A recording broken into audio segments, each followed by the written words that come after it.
Saxo Bank, l'expert de la bourse en ligne présente Sud Radio, les incontournables de la bourse. Thomas Binet. Nous nous retrouvons comme tous les lundis soirs avec notre expert Fabien Keriel, directeur général de Saxo Bank, pour parler bourse et marché financier. Bonsoir Fabien Keriel. Bonsoir Thomas. Je vous propose, Fabien, que nous parlions aujourd'hui d'un mot qu'on entend partout quand on parle de bourse, les actions. Acheter une action, c'est quoi exactement ? Est-ce qu'on devient riche ou ruiné en achetant des actions ? Alors, on va commencer par les fondamentaux. Qu'est-ce qu'une action, concrètement, Fabien ?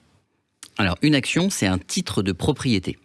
Oui. Quand on achète une action, on devient propriétaire d'une partie d'une entreprise. La valeur de notre action représente la part du capital qu'on détient. Donc, quand on achète une action, c'est vraiment l'entreprise derrière dont on devient copropriétaire avec les autres actionnaires. Acheter une action, ça donne des droits. Il y a deux types de droits. Il y a les droits économiques, financiers, c'est-à-dire que quand on est propriétaire, on a droit à une partie du résultat que va distribuer l'entreprise. C'est ce qu'on appelle le dividende.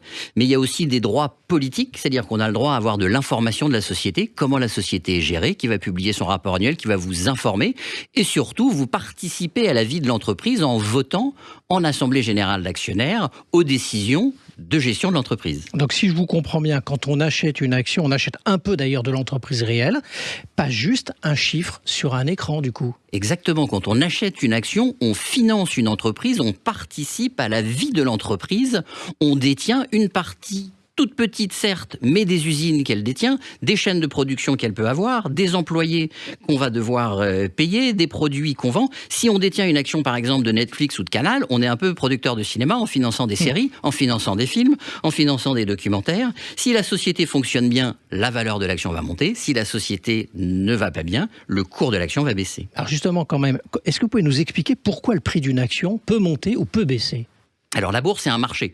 Donc il y a des gens qui achètent et il y a des gens qui vendent. S'il y a plus de personnes qui veulent acheter que vendre, le cours de l'action va monter. Et inversement, s'il y a plus de gens qui veulent vendre qu'acheter, le cours va baisser. C'est ce qu'on appelle l'offre et la demande. Mais qu'est-ce qui motive le volume d'achat et les volumes de vente? Il y a plusieurs choses. Il y a la santé financière de l'entreprise. Est-ce que l'entreprise va bien? Son chiffre d'affaires est en croissance? Est-ce qu'elle dégage des résultats? Il y a la confiance qu'on a dans l'entreprise. Est-ce que l'équipe de direction en place est la bonne équipe pour gérer l'entreprise? Est-ce que le contexte économique actuel permet à l'entreprise de bien évoluer? Si tout autour d'elle ne va mal, mais même si l'entreprise est bien gérée, ça va être difficile d'avoir de bonnes performances. Et il y a bien sûr une part de psychologie, les rumeurs qui peuvent entourer l'entreprise, les effets de mode de certains secteurs dont on n'est jamais à l'abri.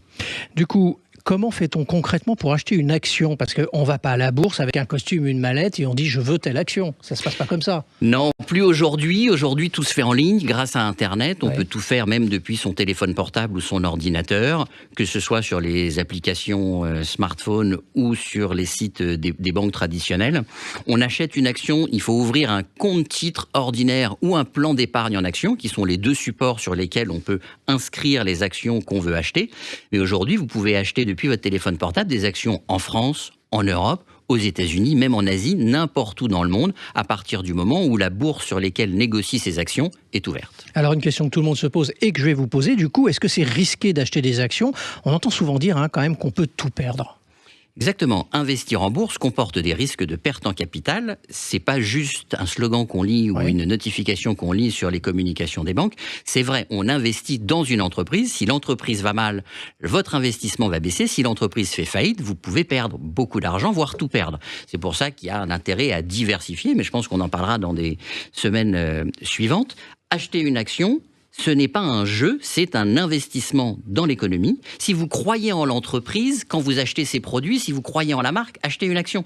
Quand j'ai acheté mon premier iPhone il y a maintenant quelques dizaines d'années, si j'avais acheté une action Apple, aujourd'hui mon investissement aurait fait x50.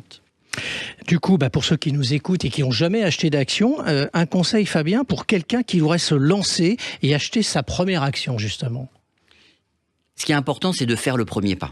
On pense souvent que l'investissement en bourse est réservé à une élite, que ce soit une élite financière, des gens qui ont beaucoup d'argent, ou une élite des gens qui ont la connaissance, qui ont une expertise. Aujourd'hui, avec la démocratisation des marchés financiers, n'importe qui, avec des petites sommes, que ce soit quelques dizaines ou même centaines d'euros, peut commencer à investir en bourse. Ce qui est important, c'est de faire le premier pas. Prenez votre avenir financier en main, commencez à faire tomber la première barrière psychologique qui est « non, c'est pas fait pour moi ».